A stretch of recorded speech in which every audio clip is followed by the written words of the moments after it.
Here in the kitchen, I have Angela Forbes, who's with the Food Safety and Nutrition team with Clemson Extension, to talk about healthy beverages.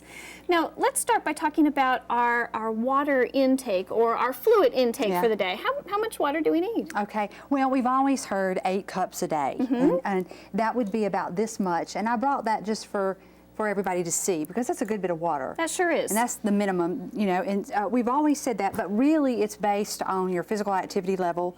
Your, you know, men are going to have more muscle than women, and so your age, you may be, let's just say we're talking about somebody in a nursing home that's bedridden, that their fluid needs may be different. Sure. So it's different for person and from person to person, and then of course if you're sick and you're losing fluid, we need to replenish that. So lots of different things to take into account. And water might be our healthiest option when we're talking about consuming beverages, but I see that you've brought a variety of probably popular consumed beverages here. And talking about the sugar intake, so we'll start here with this high C container. Now this might be popular in a child's lunch. Did you said your son adults drink it? That is true. And in this we have the representation of how much sugar would be found just in that single juice box. The juice box is about a little over 6 ounces, of course, just shy of 7, and this is about 6.25 teaspoons of sugar, and so it's kind of a lot of sugar, and a lot of folks that's really not that much fluid are going to drink more than one. And I know a lot of people like the sweetened type Kool-Aid type beverages, I guess, and that's similar to that, and a lot of adults like it. So that's right. That's right. It's amazing how much sugar is in there, and we don't really think about it. Now, moving on, we have some orange juice, so keeping in the orange trend. Now, this is natural sugar, but still sugar. Correct. And I want to make that point. If you drink about a 3/4 cup of juice, 100% juice, that could be apple, orange juice, grapefruit, grape, whatever, it needs to be 100% juice and no sugar added, then you're getting natural sugar that's in the fruit, and about a 3/4 cup would be a serving compared to about a medium-sized orange. You don't really get the fiber so much, but you still get the nutrients, so it's going to count as a fruit serving. However, this is more than 3/4 cup. This is 12 ounces. And if you're like me, I'm going to drink the whole thing. I'm not going to open that up and leave it sitting in the car, because I'm not going to waste it. You don't want to waste it, sure. And please make sure you don't leave it sitting out all day, because it needs to go in the refrigerator. Then we've got spoilage issues, right? That's right. That's another topic. But the juice, you can certainly have a small glass of juice, and that would count toward your fruit. But it does have natural sugar, and the sugar will be broken down and stored if your body doesn't burn it up. That is right. And then we have the sports drinks, and people tout these as replenishing your electrolytes. But this one bottle is not one serving. Right, and this is 32 ounces. So, I mean, that's a whole lot of, that's a lot of fluid, and then too, it counts as about 14, or it has about 14 teaspoons in it of sugar.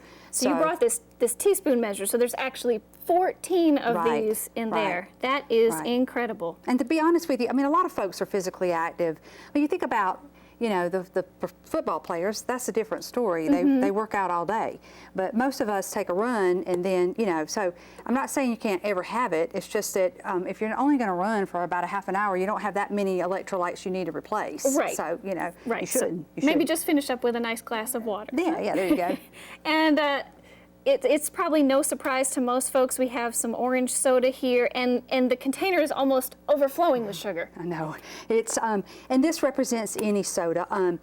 It's 21 teaspoons of sugar. So you got to think about your teeth as well. That's right. It's going on it's just flowing on your teeth all day, Bacteria. That's right. So the goal is to show people you don't taste it, you don't think about it, and you're drinking this, and you're adding a lot of calories to your diet, and so it's something else to consider because of the lack of physical activity that most of people are not getting enough physical activity to balance all this out. Goodness, and boy do I know, I sat in my chair all day today, and I just feel like I need to get out and exercise. But it's not only about calories and sugar, but fat as well. Some of the drinks that are popular these days, the frozen Frappuccino type things, can be very high in sugar, calories, and fat. Go to any coffee shop and sit and watch.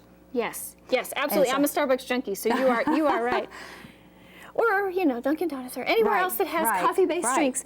But here we have a representation of the fat that comes from the various kinds of milks. We've got our whole milk, our 2% milk, our 1% milk, and then skim or non-fat. So what are our recommendations in terms of drinking just milk? So not those frozen beverages, but just drinking a glass of milk. Right, that's a good point. And I put that in that way because the labeling changed a few years ago. And so this is the way you're going to see it on the label. And I just wrote it out to show you whole milk 2%, 1% and skim. And obviously the fat goes down, you know, with each type of milk.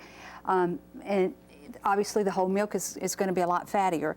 Now, if you're not going to lower your calorie intake with your milk and drink the less fat milk, and you're only going to drink the whole milk, then yeah, you're going to get nutrients from the milk, regardless of which. Right, we're going to get some vitamin D, some calcium, good for protein, our bones. Right, right. And so I'd rather you drink whole milk than sodas, you know. But for those who are trying to lose weight or who may have some, maybe they've got, they need to look out for their heart health, and and a lot of us do, then they want to cut. You may want to cut your fat down in your milks. You can always cook with your skim milk and stuff, you know. But 1% or less is considered heart healthy by the American Heart Association. Okay, very good. So the whole milk is really just recommended, I think, for infants. Is that correct? Up till 2. Up to 2. Up till 2. Okay. That's so right. Those but developing again, bodies. let me say, if you won't drink milk any other way, then yes, drink your whole milk. All right. I think, as with all things, we need to think about moderation. Thank you, Angela, so much for teaching us about how we can make healthier, smarter decisions in our beverage consumption. Thank you.